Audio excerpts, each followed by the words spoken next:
I want to take just a moment to specifically go over the best practices area. So in that best practices area, there's just general information. There's also information about providing feedback and grading. But if you go to that general guidelines checklist, just want to specifically go over those things so you'll know what is expected, so you can know where that target is. And so we are expecting our faculty to go into the courses 6 to 7 times per week. These classes go fast. So we admit 5 times a year as far as when they can start classes, and that's spring 1, spring 2, summer 3 is what we call it, fall 1 and fall 2, and they all are connected with Fort Campbell since they're online 8-week courses. So it goes fast. So you just can't get behind. We've got to be in there connected to students. We do want you trying to respond to them within 24 hours, 48 at the most. If they have questions, if they have anything that they need to know about their assignment, it's due soon, and so you can't wait as far as giving them feedback or answering their questions, because they're going to have another assignment due right after that. We try to keep them all consistent, and so I told you a little bit about that with the consistency area. But we want all the courses to kind of stay in the same, starting on Mondays, ending on Sunday nights as far as their due dates and things, and we'll provide you with those module dates where you can all stay consistent with that. You do want to be also checking your emails in the D2L. There is a place for them to communicate with you there. And there's also a professor's office discussion board, so make sure you check that, because I know sometimes you get notifications of discussion boards where you may not be replying to every single post in the discussion board, but you want to make sure you check that professor's office discussion board.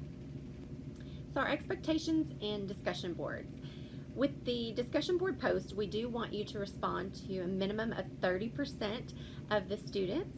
So if we have 15 students in the course, then you want to respond to at least 5 of the students each week, and try to mix it up. So if you respond to, the top half of the alphabet, maybe, A through J on even weeks and K through Z on odd weeks, so that you are responding to different students.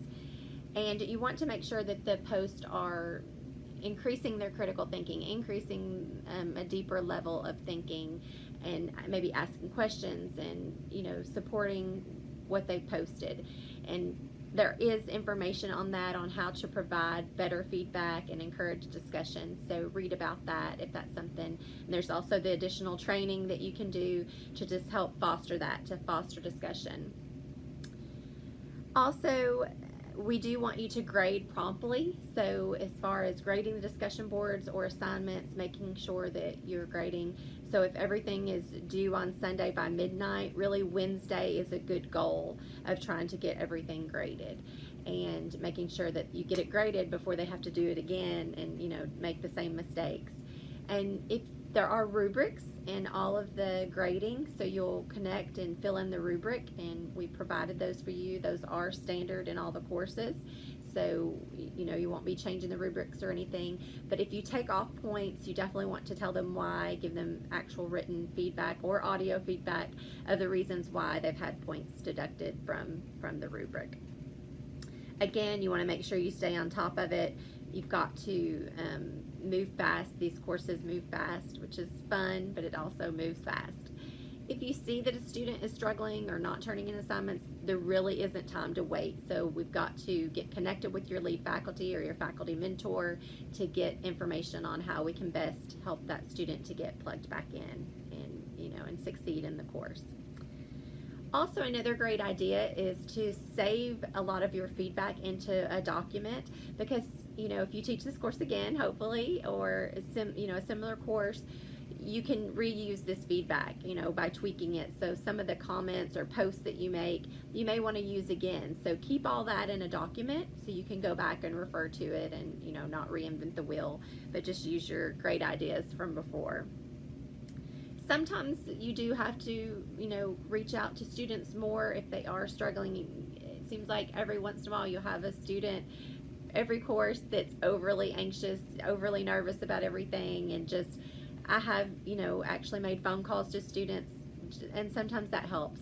Each semester there's been at least one that I have to kind of reach out to by phone just to help kind of calm their nerves and answer their questions. So that, that is, of course, at your discretion.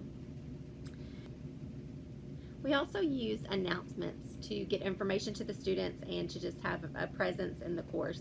Sometimes we will be giving you announcements to post in your course. Other times it can just be you know, saying, you know, Happy Memorial Day, or, you know, everything's graded and things like that. Sometimes we'll be asking you to post things about graduation or pinning or specific, you know, course evaluations, and those would need to be posted, of course, in a timely fashion as well. Speaking of course evaluations, we do want to make sure that you encourage students to do those. Those are used greatly in, you know, revisions of the courses and retention and promotion of faculty. And so we want to make sure that we get the students' feedback about the course so that we can see what we're doing good, which is great, and we can also see what we need to improve upon. So we definitely want to encourage those course evaluations.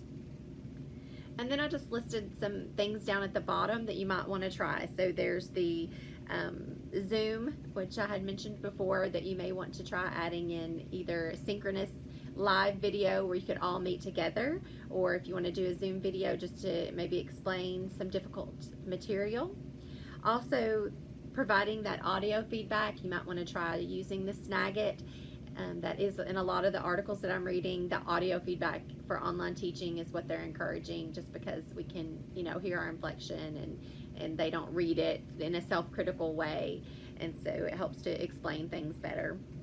There's also a P mobile app for Austin P, and that is a way that you can also access D2L on your iPad or on your, you know, if you have a mobile device. And so that is something that I wanted to make sure that was available to you.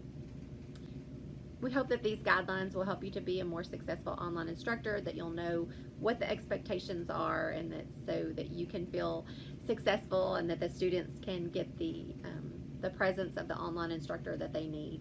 Again, if you have any questions or any comments, please feel free to reach out to us and in the faculty lounge. Maybe sometime we can actually have coffee, real coffee. I've got virtual coffee.